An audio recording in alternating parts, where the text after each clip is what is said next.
అందరికీ నమస్తే, welcome to our channel. Jaganmohan Reddy గారు ఒకనొక సందర్భంలో 2019 ఎన్నికలకు ముందు అనుకుంటా ఒక వాగ్దానం, ఒక మాట ఇచ్చారు. ఏంటి? కులం చూడడం, మతం చూడడం, ప్రాంతం చూడడం, రాజకీయం చూడడం, పార్టీ చూడడం అని చెప్పేసి నేను ఇలా ఉంటానని చెప్పేసి జగన్మోహన్ రెడ్డి గారు ఒక హీరోలాగా ప్రామిస్ చేశారు. కానీ ఆ మాటలు ఏవి కూడా ఆయనకి వర్తించలేదు. ఎందుకంటే ఆయన చెప్పిన అన్నిటికీ కూడా వ్యతిరేకంగా ఆయన నడుచుకున్నారు గత 5 ఏళ్ళలో కూడా. కానీ ఈ మాటలన్నీ నారా లోకేష్ గారికి పర్ఫెక్ట్గా సూట్ అవుతాయి.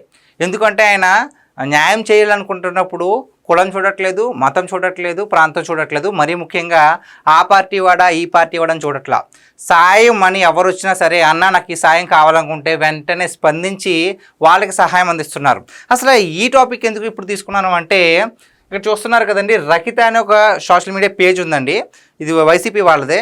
ఎంత దారుణంగా నారా లోకేష్ గారిని తిడుతూ పోస్టులు పెట్టారో, ఎంత అవమానిస్తూ పోస్టులు పెట్టారో మామూలుగా కాదు. ఈ పేజ్లో వాళ్ళు రీసెంట్గా ఒక పోస్ట్ పెట్టారు. ఏంటి? ఇతని పేరు ఓద్రగూడి విజయ్ కుమార్, ప్రకాశం జిల్లా వైఎస్ఆర్సీపీ సోషల్ మీడియా విభాగం ఇన్ఛార్జి. సో ఇతను ఉన్నారు కదా, ఇతని పేరు విజయ్ కుమార్ అంట, వైసీపీ సోషల్ మీడియాలో సోషల్ మీడియా ఇన్ఛార్జ్. అసలు ప్రాబ్లం ఏంటంటే, బ్రెయిన్ స్ట్రోక్ కారణంగా ఒంగోలు వెంకటరమణ హాస్పిటల్లో ఐసీయూలో వెంటిలేటర్పై ఉంచారు. ప్రజెంట్ ఆయన బ్రెయిన్ స్ట్రోక్ వల్ల హెల్త్ బాగోక ఒంగోలులో వెంకటరమణ హాస్పిటల్లో ఉన్నారు. ఆ పార్టీ ఈ పార్టీ అని చూడకుండా అందరూ తోచినంత సహాయం చేయగలరు అని వేడుకుంటున్నాను. అతనికి 2 చిన్నపిల్లలు ఉన్నారు. ఆర్థిక బలం కూడా అంతంత మాత్రమే. కావున అందరూ తమ వంతు సహాయం చేసి ఇంకో 4గురికి ఈ పోస్ట్ను ఫార్వర్డ్ చేయగలరు అని చెప్పేసి బ్యాంక్ వివరాలు, ఆయన ఫోన్ నెంబరు, ఆయన అకౌంట్ నెంబరు ఇవన్నీ ఇచ్చి మీకు తోచినంత సహాయం చేయండి అని.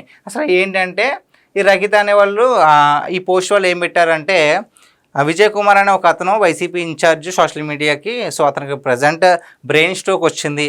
సో దానివల్ల హాస్పిటల్లో ఉన్నారు, ఎవరికి తోచినంత వాళ్ళు సాయం చేయండి అని చెప్పేసి రకిత అనే పేజ్లో ఈ పోస్ట్ వచ్చింది. దీనికి వెంటనే నారా లోకేష్ గారు రెస్పాండ్ అయ్యారు.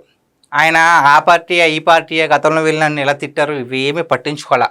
సో ఏం పెట్టారంటే, Dear Rakita, I am deeply moved by Vijay Kumar's health condition. I have alerted my team and they will immediately reach out to coordinate the necessary support. Wishing him strength for a speedy recovery. ఇది కదా ఒక నాయకుడికి ఉండవలసిన లక్షణము. ఇది కదా ప్రజలందరూ కూడా కోరుకునేది. అంతేగాని వాళ్ళు నన్ను ఏదో అన్నారు, వాళ్ళు నిన్ను ఏదో అన్నారు, నేను ఇలా చేయను అనుకో లేకుండా, గతంలో ఎన్ని తిట్లు తిట్టినా సరే వాళ్ళు పెట్టిన పోస్ట్కి రియాక్ట్ అయ్యి, పాజిటివ్గా కూడా రియాక్ట్ అయ్యి నేను సహాయం ఇస్తాను. ఇక్కడ ఏమంటున్నారు, dear Rakita, I'm deeply moved by Vijay Kumar's health condition.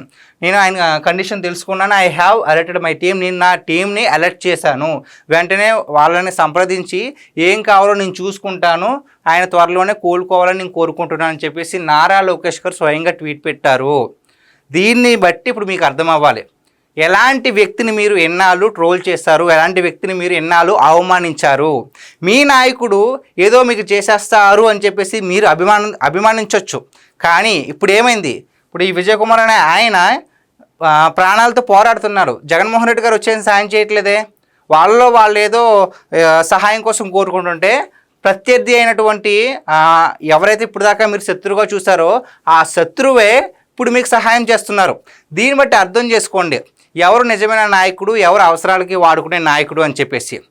ఇప్పుడే కాదు, గతంలో కూడా రీసెంట్గానే ఒక వైసీపీ కార్యకర్తకి హెల్త్ బాగోక హాస్పిటల్లో ఉన్నాను, బిల్లు రావట్లేదు, మీరు కొంచెం సాయం చేయండి అన్నాను పోస్ట్ పెడితే దానికి వెంటనే స్పందించి దానికి కూడా సహాయం చేశారు. ఇది కదా నిజమైన నాయకుడికి ఉండాల్సిన లక్షణం. ఇప్పుడు ఎవరైతే జగన్మోహన్ రెడ్డి గారు అప్పుడు చెప్పారో కులం చూడడం, మతం చూడడం, ప్రాంతం చూడడం, పార్టీ చూడమని, ఈ మాటలు ఎగ్జాక్ట్గా నారా లోకేష్ గారి గురించి చెప్పినట్లుగా అవుతుంది. అంతేగాని ఆయన గురించి మాత్రం కాదు. నిజంగానే నారా లోకేష్ గారు కులం చూడట్లేదు, మతం చూడట్లేదు, ప్రాంతం చూడట్లేదు, ఆయన ఆ పార్టీ ఈ పార్టీ అని కూడా చూడట్లేదు. అక్కడ ఒక వ్యక్తికి సమస్య వచ్చింది, నేను ప్రజా నాయకుడిని, సో నా వంతు నేనేం చేయగలను చూస్తున్నారు తప్ప అది ఇదని కాదు. సో క్లియర్గా కరెక్ట్గా అర్థమైపోతుంది నిజమైన ఒక నాయకుడికి ఉండాల్సిన లక్షణం ఏంటి అని. ఇప్పటికైనా కళ్ళు తెరుచుకుని ఎవరు నిజమైన నాయకుడు, ఎవరు మనకు సహాయపడతారో ఒక్కసారి ఆలోచించి మీ నిర్ణయం మీరు తీసుకోండి. మీ వైసీపీ అభిమానులు అంతా ఒక చిన్న లాజిక్ని అలా మిస్ అవుతున్నారో నాకు అర్థం కావట్లా. కన్న తల్లిని సొంత చెల్లిని కూడా పట్టించుకునే వ్యక్తి మిమ్మల్ని ఎలా పట్టించుకుంటున్నారని మీరు అనుకుంటున్నారు? నాకు అసలు అర్థం కావట్లా. నిజమైన నాయకుడు అంటే ఎలా కదా ఉండాలి, వెంటనే స్పందించాలి కదా. సరే తన దృష్టికి రాలేదు, తన మంత్రులు ఎవరైనా సరే, తెలిసిన నాయకులు ఎవరైనా సరే ఆయన దృష్టికి తీసుకెళ్ళాలి కదా. అది కదా ఒక కోఆర్డినేషన్ అంటే. ఇవేమీ లేవు.